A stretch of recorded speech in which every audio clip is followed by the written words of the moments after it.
एक गुरु एक चेला जा रहे थे, थक गए जाते जाते। जंगल में एक रास्ते पे देखा एक मकान बना हुआ था। वहां पे देखा तो उसके अंदर कोई था नहीं। वहां पे उस टाइम पर उन्होंने पलंग बिछे हुए थे, उन पर जाके लेट गए। थके हुए थे, नींद आ गई।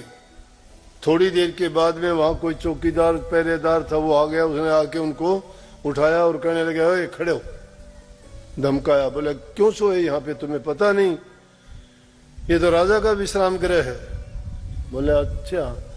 बोला कि हम तो सोचे कि ये कोई धर्मशाला है। बोले अच्छा, तुम्हें धर्मशाला नजर आती है? बोले राजा का राजमहल है, यहाँ राजा लोग ठहरते हैं, आते हैं। बोला भाई ये धर्मशाला है। बोला कि तू बेवकूफ है क्या?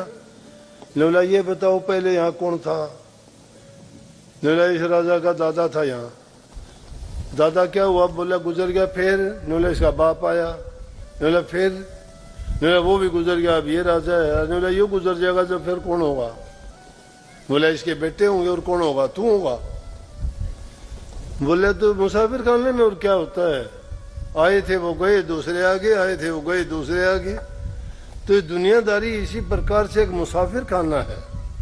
इस मुसाफिर खाने में आते हैं जाते हैं, लेकिन यहां ये जीव बहुत बड़ी दौलत लेके आता है। इसको जो जीवन रूपी दौलत मिली है उसकी कीमत संतों ने आकी है।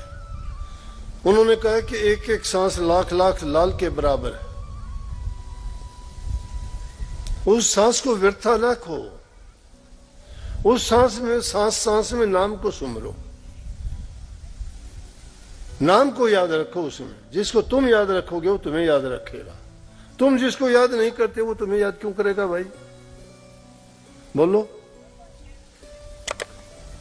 तुम उसको याद किया करो। मैं आपको बताऊं ये विश्वास दिला के कि सच्चे मन से तुम्हें और नहीं ना, जब किसी को भी याद करोगे वो तुम्हें थोड़े समय के बाद में मिल जाएगा, आ जाएगा। लेकिन वो स्वार्थ की बात के लिए नहीं कहते, ऊट पटांग बात सोच के कह दो कि वो आ जाए वो आ जाए। समझ गए ना? नहीं, बच्चों को अच्छी शिक्षा, अच्छे संस्कार दो। ये जो आज समाज में झगड़ा है ना, कचरा दिमाग में जो भरा गया गलतियों का, बुराइयों का, नासमझी का, संस्कारहीन जो होते जा रहे हैं, समाज का ताना बाना टूटता है उससे।